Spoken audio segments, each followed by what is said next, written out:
That whole idea of maintaining a strong body for people that have longevity in mind. What's the things that you talk about your client or talk to your clients about? So it all depends on where they're at.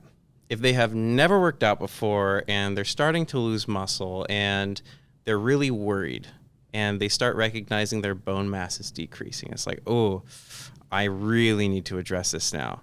Then I always do a movement consultation to see how their body physically moves. We take a look at what we call movement patterns.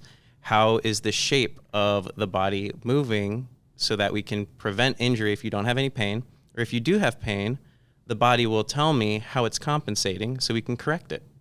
So that's typically the first step that I always look at, regardless of where someone is on their journey. But if someone's losing muscle mass and they're losing bone density and their strength is decreasing, I always start them just on resistance training.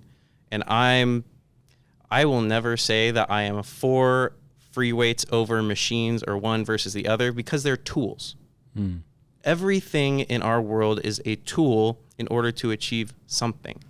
So we have to recognize what's important to that person. If I have an 80-year-old coming in that is worried about their bone density and they're starting to lose stability, I'm not going to have them do a single leg squat to a bench because that's incredibly dangerous. I'm probably going to stick them on a leg press and leg extension and have them do single leg at a time so that they could build up the relative strength.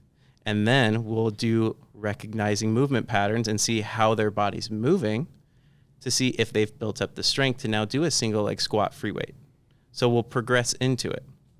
Another thing is when it comes to motor coordination. So there's movement patterns, certain shapes that we want to get into. And then motor coordination is how we can coordinate our upper and lower body to work together. So whenever you march or walk, opposite limbs move forward at the same time, right? Typical kind of gait analysis stuff.